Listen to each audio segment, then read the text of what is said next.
The EU has itself to blame, and specifically its attempts to portray itself as an all-powerful empire, for the escalating row over its response to the coronavirus pandemic, a former German MEP has said.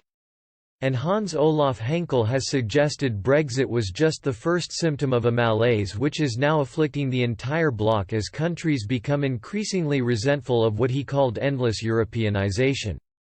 The EU has faced criticism for its stilted response to the pandemic, and its troubles were encapsulated by a huge row over the so-called coronavirus bonds, which would have allowed debt to be issued collectively, to the EU 27, rather than to individual member states, in order to mitigate economic damage.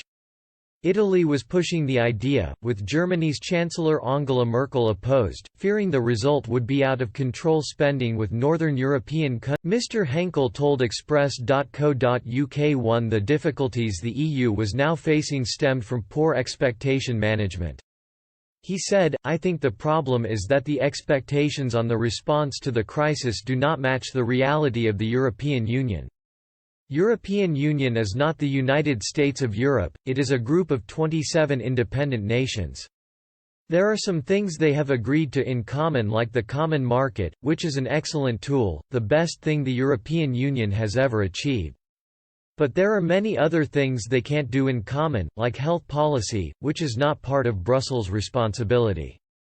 The trouble was, Brussels has increasingly attempted to push its way into all corners of people's lives," Mr Henkel said. He added, in particular the European Parliament and to a certain extent also the European Commission, and of course the European Council. They pretend as if the EU was a nation. They even have a national anthem, Ode to Joy, which is crazy. They should have been honest to these people and say, look, folks, we are only doing those things together, which we can do together better than individually. But for them, many Europhiles, the EU has become an objective in itself. They should admit that we are not a United States of Europe, they should admit that in certain areas it is better to solve a problem in the country. The extent to which national identities override the Europe-wide concept fostered by Brussels was illustrated by the speed with which borders were reimposed by nation-states as COVID-19 began to spread. Asked whether the situation had undermined the EU's authority and credibility, Mr Henkel said, when the borders went up, it was not really Brussels undermined its own authority, the individual countries did that, with everybody for his own benefit and for his own good. But the answer is yes, I think that is absolutely right. However, there could be also a healthy outcome at the very end. Maybe there is some realization that they have gone with a Europeanization much too far.